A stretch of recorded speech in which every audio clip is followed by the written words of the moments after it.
A roda de conversa sobre economia internacional, competitividade e câmbio, promovida pelo IDS, teve como objetivo buscar subsídios que contribuam para a construção de diretrizes e propostas para o tema no contexto do eixo Economia para uma Sociedade Sustentável, que faz parte da plataforma Brasil Democrático e Sustentável. O debate buscou analisar a deteriorização das contas externas, acompanhada, no período mais recente, por uma abrupta desvalorização do real. Até que ponto esses movimentos recentes são uma consequência de questões mais estruturais da economia? De que maneira podemos ver a inserção do Brasil na economia internacional nos próximos anos? Essas foram algumas das questões discutidas. Confira.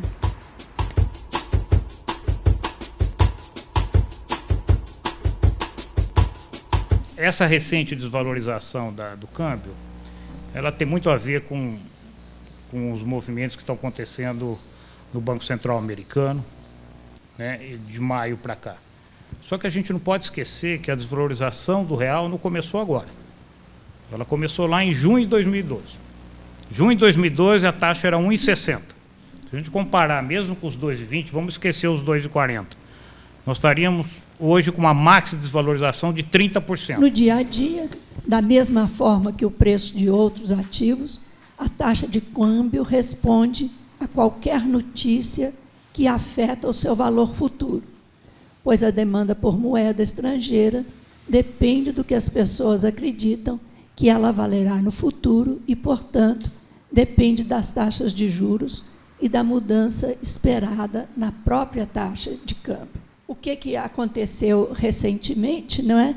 Quando houve a novidade de que os Estados Unidos pretendia, o Fed ia mudar a política monetária e começou a se esperar que as taxas de retorno nos Estados Unidos crescessem, houve um movimento de moedas e de aplicações para os Estados Unidos, não é? Esse movimento coincidiu também com o movimento da taxa de câmbio. A taxa de câmbio do dólar ficou valorizada. O dólar começou a custar mais caro porque as pessoas receberam a notícia de que as taxas de retorno nos Estados Unidos seriam mais altas. A política monetária é determinante nesses movimentos da taxa de câmbio. Por exemplo, em 1999, em fevereiro de 1999, quando a nossa taxa de câmbio despencou de um grande montante, o Arminio, então presidente do Banco Central, subiu a taxa de juros para 40% ao ano. Não é? Ele deu um claro sinal de que ele não ia brincar com a inflação e ia tornar a fuga de capitais muito custosa em termos relativos de quem quisesse deixar os nossos ativos por ativos externos. A pergunta que se faz atualmente não é se as intervenções do Banco Central no mercado de câmbio afetam ou não essa taxa de câmbio, não é? Eu acredito que, mesmo que se a visão do BC a respeito do nível da taxa de câmbio e a sua intervenção possa ajudar a reduzir a volatilidade, ela só tem efeito se ela vier combinada com uma taxa de juros ao mesmo tempo. Eu não sou um purista dogmático de achar que se o câmbio é flutuante, então ele é flutuante e não há nenhuma admissibilidade do Banco Central eventualmente participar do mercado, tentando, por exemplo, diminuir volatilidade ou evitar a formação de bolhas por um ingresso abrupto e independente da nossa vontade de capital externo de curto prazo. Eu acho que é cabível, em situações muito específicas e situações bem caracterizadas, um Banco Central que atue no mercado de câmbio e que não fique passivamente assistindo os movimentos, muitas vezes de altíssima volatilidade, de fluxos de capitais que afetam a taxa de câmbio. Eu vou fazer só mais algumas rápidas observações. Uma é a respeito de como é que os estrangeiros veem, percebem a competitividade brasileira. Onde é que estão as grandes queixas? A primeira grande queixa ali naquele gráfico é a respeito da regulamentação tributária. Os tributos são muito complicados e difíceis de obedecer. E a segunda queixa é a respeito da infraestrutura. Esse survey foi feito em 2012. Naquela época, vocês vejam que, em último lugar, está a inflação. Até 2012, os estrangeiros não estavam preocupados com a inflação no Brasil. Outra coisa que é importante de ver é quão difícil é fazer negócios no Brasil e como é que isso afeta a nossa competitividade e a percepção dos estrangeiros a respeito do Brasil. Esses números são publicados pelo Banco Mundial desde 2006 e eles comparam o Brasil com outros 185 países. Eles classificam os países de acordo com vários indicadores da facilidade de fazer negócios no país. E, por exemplo, quão fácil é abrir uma empresa no país. E aqui o Brasil está pior do que a média para a América Latina, ele só não está pior do que a China e a Índia, não é? Entre os BRICS. A outra pergunta é quão fácil é obter eletricidade, e esse é um dos poucos itens em que o Brasil se sai bem nessa investigação, um pouco melhor do que a média da América Latina, mas ainda pior do que o Chile. Quão fácil é registrar uma propriedade? O Brasil está mal, mas ainda melhor do que a média para a América Latina e melhor do que o México, mas pior do que a Índia, pior do que a China. Quão fácil é obter crédito no Brasil? Entre os países com o Brasil está sendo comparado, ele é o lugar onde é mais difícil obter crédito, pior que a média para a América Latina. Quão fácil é pagar impostos no Brasil? É muito difícil, muito mais difícil que na Índia, muito mais difícil que na China, muito mais difícil que no resto da América Latina. Quão fácil é comerciar com o exterior no Brasil? Pior do que na China, pior que na Colômbia, pior do que na América Latina em geral, muito pior do que o Chile. E quão fácil é cumprir contratos no Brasil? Mais difícil do que no resto da América Latina, mais difícil do que no Chile, do que na China, mais fácil do que na Índia. Facilidade de resolver insolvências. O Brasil, mais uma vez, é o país onde nós encontramos maiores dificuldades. Então, estes são alguns desafios que os brasileiros precisam enfrentar, e alguns deles não são tão difíceis. Seriam algumas mudanças burocráticas.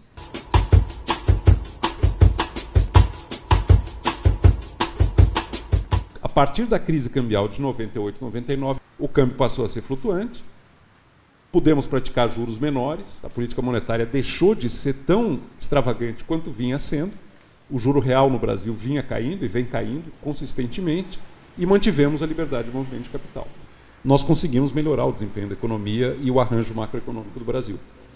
Nós tivemos juros reais menores, tivemos durante algum período, mas aí não foi só o câmbio, foram vários outros fatores que se combinaram. Tivemos uma espetacular virada de contas externas. O Brasil, que era um déficit crônico em conta corrente, se tornou durante alguns anos até superavitário em conta corrente, reduziu seus passivos externos.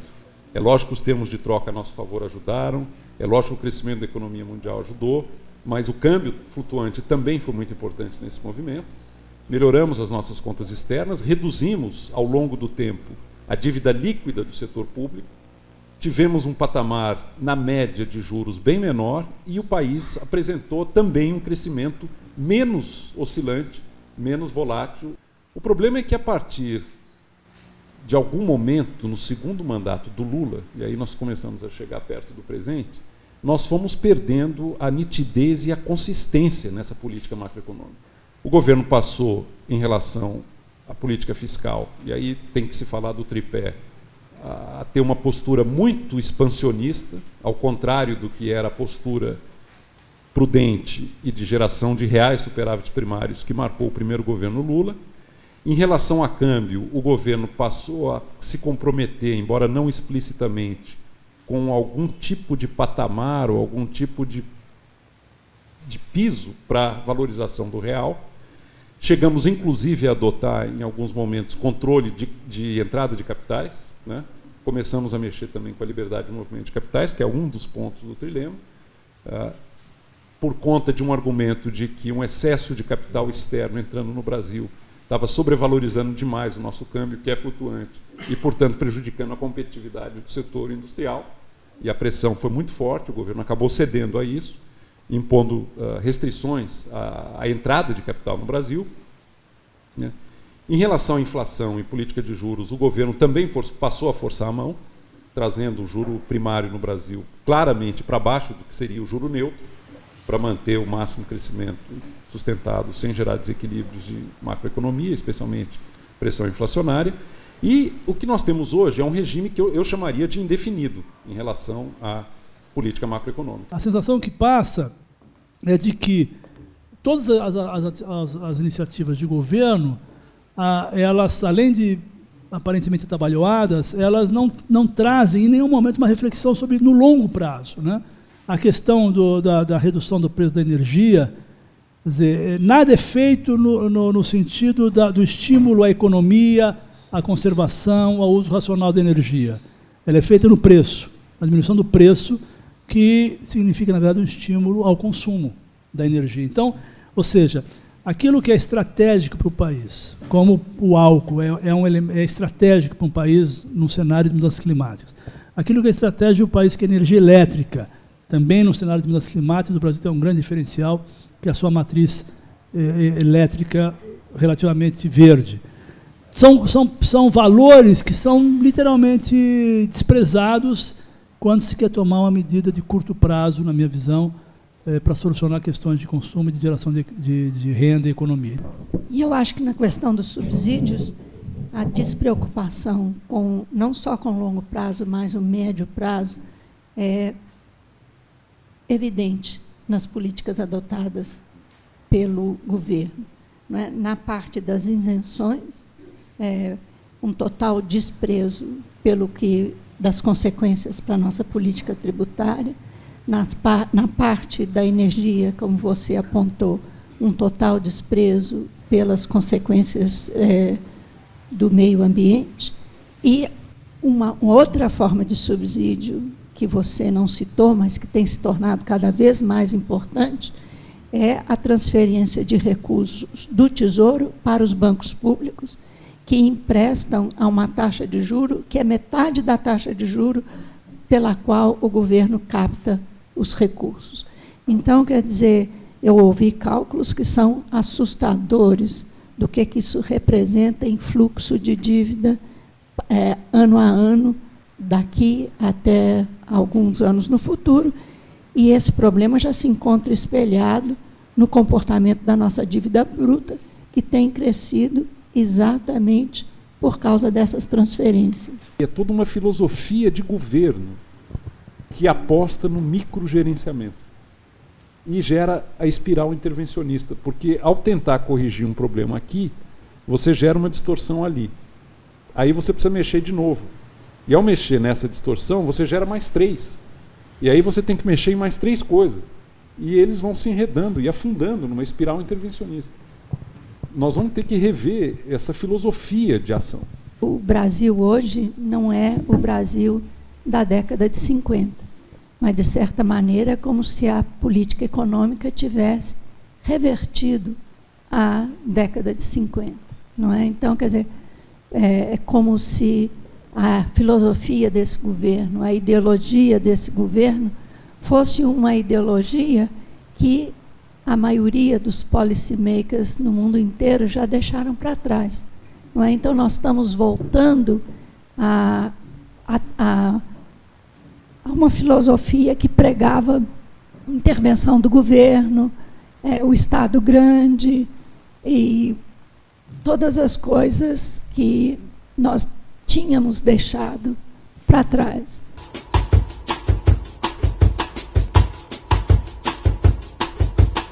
Eu não estou nem um pouco preocupada com o balanço de pagamentos.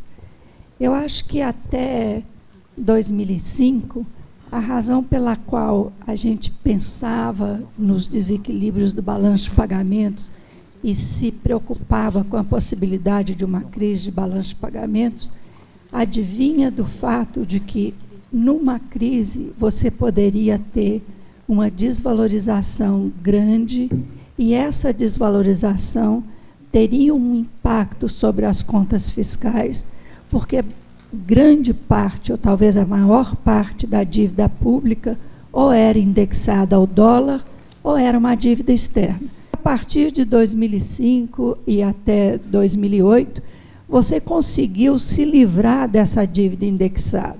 Não é? O Brasil já não tem uma dívida indexada ao dólar, e se o governo tem uma dívida externa em dólar, eu não sei, deve ser muito pequena, em termos líquidos é negativo. Onde é que pode estar o risco?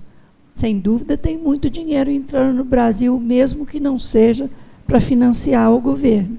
Então, é possível que nós tenhamos uma dívida líquida na mão do setor privado que seja grande, e, portanto, a desvalorização tem um impacto sobre a conta dos empresários. Se houver um impacto muito grande, o risco de uma quebradeira, não estou vendo nada disso, estou fazendo uma análise abstrata, e o governo fosse intervir, como fez nos Estados Unidos e na Europa, transferindo para a sua conta as dívidas privadas, eu estaria multiplicando os nossos problemas fiscais. Mas, por enquanto, eu acho que isso não está no horizonte. Nós temos já um saldo, um déficit em conta corrente que não é trivial. 3,5% do PIB é um número forte, né? Obriga o país a buscar 75, 80 bilhões de dólares por ano para financiá-lo. Mas o que chama a atenção no Brasil é que o déficit em conta corrente, no fundo, é poupança externa que o Brasil está recebendo. O mundo está financiando os nossos gastos no montante a 3,5% do total da nossa renda. Se isso está acontecendo, ou seja, se o mundo está transferindo para cá esse montante de recursos, nós deveríamos estar mostrando alguma contrapartida de crescimento. Nós estamos recorrendo a recursos externos sem fazer um uso disso que nos permita sustentadamente, esse é um tema daqui, sustentadamente gerar renda que permita servir o capital que está sendo transferido para cá para financiar os nossos gastos. Isso é um problema. O problema é a forma como nós estamos gastando e o desleixo da política com outras áreas. O déficit é só um sintoma.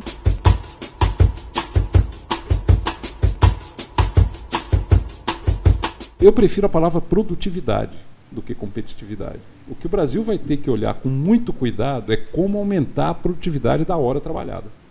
Nós tivemos demografia, ainda temos um pouco de demografia a nosso favor, tivemos queda do desemprego a nosso favor, também chegou no limite, tivemos termos de troca a nosso favor, um mundo muito favorável, que alimentaram a ilusão de que tínhamos um crescimento potencial maior do que parece ser o caso.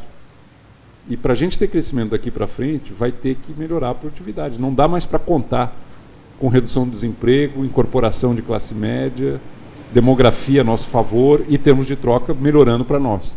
Vai ter que encontrar um outro caminho. Eu acho que seria uma política oposta àquela que vem sendo adotada.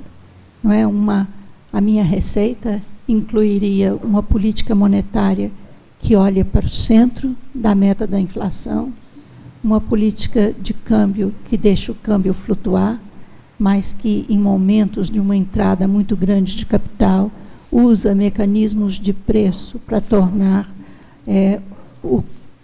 a recompensa desses capitais menos compensadoras, através de alguma forma de imposto, e uma política fiscal radicalmente diferente dessa que está aí.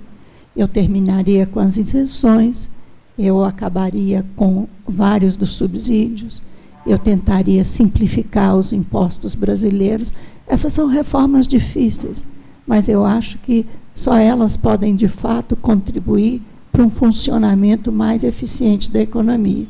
Ao lado disso tudo, não é, viria a agenda de mini-reformas, onde eu deixaria de lado essa intervenção caso a caso, essas mini-intervenções, a favor de políticas mais horizontais, com grande ênfase na educação primária e secundária, que ainda deixa muito a desejar na sua qualidade no Brasil.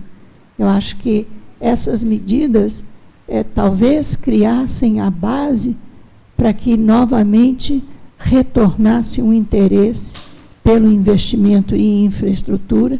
Eu acho que sem esse investimento em infraestrutura vai ser muito difícil aumentar a produtividade da hora trabalhada no Brasil.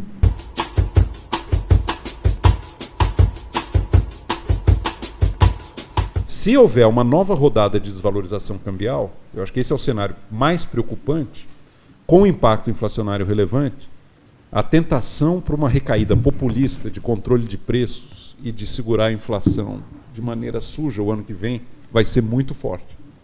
Porque descontrole inflacionário em ano eleitoral o governo não vai brincar, não vai permitir, também não vai querer perder o seu grande ativo, que foi a redução dos juros, e não vai fazer um movimento de aumento de juros no ano eleitoral.